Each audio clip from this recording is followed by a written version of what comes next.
Ricardo Rodríguez Silvero. ¿Qué tal, Ricardo? ¿Cómo estás? ¿Qué tal, Luis Vareiro? Saludos a tu audiencia también. Ricardo, yo debo decir que estoy en deuda con los lectores del diario Última Hora, porque hay un trabajo fantástico que se había hecho sobre el tema de los cigarrillos y nunca lo llegamos a publicar, y tenemos que publicarlo, y en donde también estuvo trabajando Ricardo, sobre cuánto se importa de materia prima para fabricar cigarrillos en Paraguay y cuánto se declara haber fabricado. Y entre una cosa y otra hay una diferencia brutal, lo cual hace suponer que hay una gran cantidad de cigarrillos que se fabrican y no se declaran, por lo tanto no se pagan impuestos.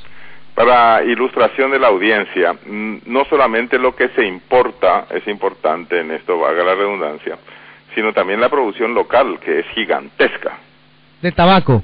De tabaco y derivados, ¿verdad? Ajá. Hay diversos tipos de subproductos del tabaco, entre ellos los más importantes son los cigarrillos, ¿verdad? Sí. Pero si uno llega a sumar la importación, que también es grande, más la producción, que es gigantesca, para que la audiencia entienda, pongamos que se producen, por ejemplo, 100 millones de cajas de cigarrillos, para facilitar el cálculo, ¿verdad? La capacidad de consumo de Paraguay está apenas en 10 millones. Es decir, el 90% de la oferta local, que está constituida por la importación y por la producción local de cigarrillos, esa cantidad de la demanda local, pero es ínfima. Entonces la gran pregunta es, ¿a dónde va todo eso? Y la respuesta está en que la inmensa mayoría de los cigarrillos, tanto importados como de producción local, se vuelve a exportar a los países limítrofes, entre los cuales Brasil representa el mayor destino, como era de esperar. Claro. Y la mayor parte de esa exportación se produce ilegalmente.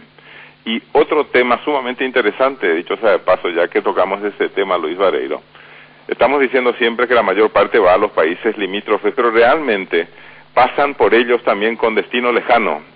Por ejemplo, una gran parte de la exportación de contrabando va a Colombia, y de allí se redistribuye al mercado interno colombiano y a otros destinos hacia el norte, al punto de que hasta en las reservas indígenas de los Estados Unidos, que están cerca de la frontera del Canadá, se consumen cigarrillos paraguayos que no llegaron allí ilegalmente, ¿verdad?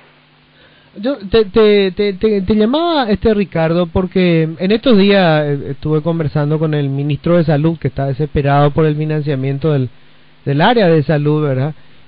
Bueno, y me criticaba que el proyecto que hicimos para educación no contempláramos salud, y yo le decía, bueno, lamentablemente cuando los recursos son escasos, uno tiene que concentrar el gasto a veces en un área para tener resultados. Si dividimos, si separamos esto, al final vas a invertir un poquito en toda la área y no vas a tener ningún resultado concreto. Entonces la idea fue apostar al futuro, lo cual significa condenar de alguna manera el presente. Pero después, hablando con Ricardo Cano, se llama economista que había trabajado ya antes en un tema de nutrición, me hablaba justamente de la brecha tremenda que tenemos todavía, o mejor, los espacios tremendos para recaudar en algunas áreas, y una era justamente el tema del cigarrillo.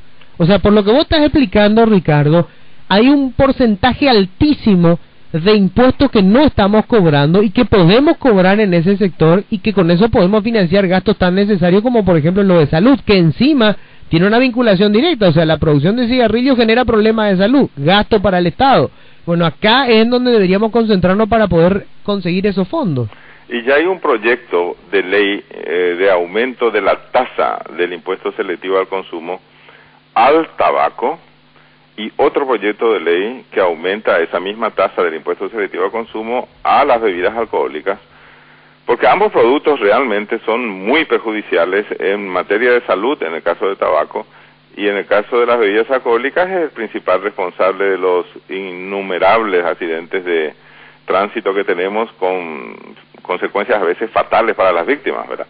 Es decir, si nosotros no somos capaces ni siquiera de cobrar impuestos a productos tan nocivos para la seguridad personal de uno y para la salud, pero estamos realmente en un país de jauja. Para poner un ejemplo, el nivel de presión tributaria en nuestros países vecinos, Brasil, Argentina y Uruguay, sobre el tabaco y las bebidas alcohólicas es altísimo, está algo así como oscilando entre el 60 y el 70%. En Paraguay estamos apenas alrededor del 10%. Es decir, estamos fomentando con la política pública de los impuestos el consumo de productos nocivos para la salud y peligrosos para los demás. Ahora, Ricardo, ¿cómo se puede hacer? Obviamente el gran negocio es la reexportación, entre comillas, ¿verdad? O sea, estos productos van directamente, sobre todo al mercado brasileño. No está mal, o sea, tampoco la intención es matar el negocio, sino sacarle rédito como país. Yo pregunto, ¿hay un promedio, o sea, hay un cálculo que se haga de en cuánto podemos subir el impuesto, generar una recaudación importante para el fisco, pero sin acabar con el negocio que supone la reexportación?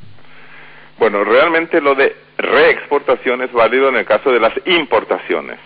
En el caso de la producción local es la primera exportación, ¿verdad? Exacto, correcto. Así que si uno toma en consideración los dos flujos, o sea, tanto el que viene del exterior como el que se produce localmente, nosotros tenemos algunas estimaciones acerca de que un aumento leve del impuesto selectivo al consumo, por ejemplo, digamos en 2 o 3% adicionales, no perjudica bajo ningún concepto ni las inversiones locales en cigarrillo, ni las ventas de los mismos en el mercado local, y tampoco descoloca el precio de esos cigarrillos para su venta en el mercado internacional, que es el principal destino. Claro. En otras palabras, no estamos disminuyendo sustancialmente el negocio mayúsculo de los importadores y productores del tabaco, sino que simplemente estamos cobrando un poco más.